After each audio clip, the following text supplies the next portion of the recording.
নমস্কাৰ, সুফুৰা চৰালৈ আপোনালোকক স্বাগতম জনাইছোঁ।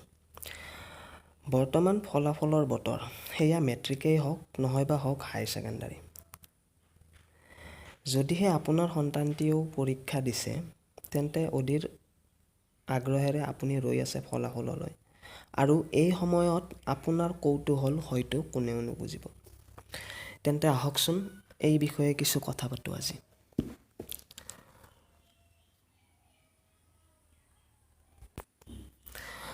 আচলতেনো ফলাফল মানে কি আৰু এয়া কিহৰ ফলাফল?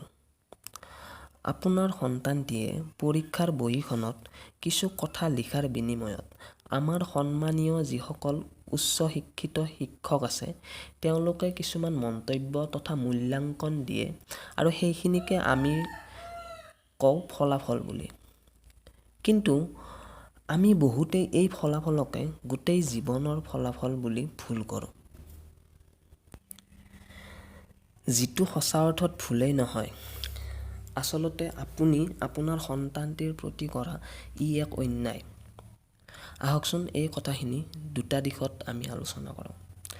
প্ৰথমটি দিশ হ'ল, ধৰি ল'লোঁ আপোনাৰ সন্তানটিৰ ফলাফল আপুনি ভবা ধৰণেই হ'ল। তেতিয়াতো চব ঠিকেই আছে, এতিয়া মাত্ৰ আপুনি ভৱিষ্যতৰ ফালে আশা মেলিব পাৰে। কিন্তু আপুনি চাব যাতে আপোনাৰ আশাই সন্তানটিৰ সপোনটো নিশ্চিহ্ন কৰি নেপেলায়। এইটো সম্পূৰ্ণৰূপে সত্য যে আপোনাৰ সন্তান আপুনি বিচৰা অনুযায়ী জীৱনটো গঢ় দিব, আপোনাৰ মন যাবই। কিন্তু হয়তো এনেকুৱাওতো হ'ব পাৰে যে আপোনাৰ সন্তানটিয়ে আপুনি বিচৰাতকৈ বেলেগ ধৰণে নিজৰ জীৱনটো গঢ়িব বিচাৰিছে। সেয়ে আপুনি আলোচনা কৰক সন্তানটিৰ লগত আৰু তাৰ পিছতহে আপুনি ভৱিষ্যতলৈ পদক্ষেপ লওক।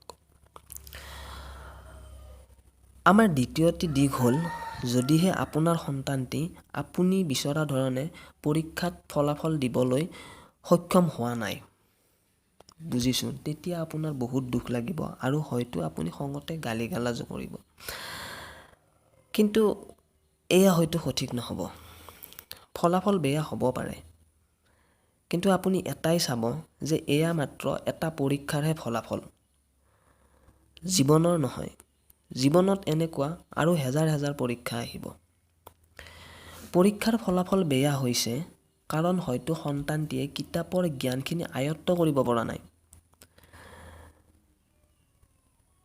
কিন্তু এয়াই জানো শেষ? সেইটো কেতিয়াও নহয়। এয়া মাথো এক আৰম্ভণি।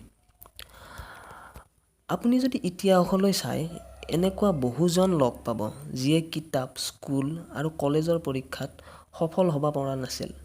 কিন্তু জীৱনৰ পৰীক্ষাত তেওঁলোকতকৈ সফল বহু কম মানুহ আছে মাত্ৰ আমাৰ ইতিহাসত। গতিকে আপুনি মানি লওক যে আপুনি ভবা ধৰণে কিবা এটা হোৱা নাই।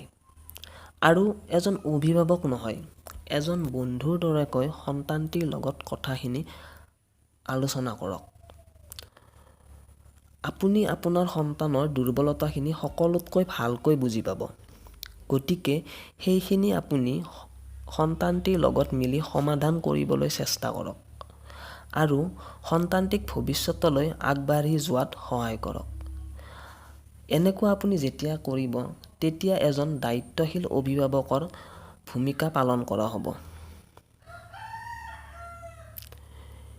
এইখিনি আছিল মোৰ ধাৰণা। আপুনিও আপোনাৰ মন্তব্য কমেণ্ট কৰক। ভাল লাগিছে যদি ভিডিঅ'টো লাইক কৰক আৰু সকলোৰে লগত ভিডিঅ'টো শ্বেয়াৰ কৰক। ধন্যবাদ।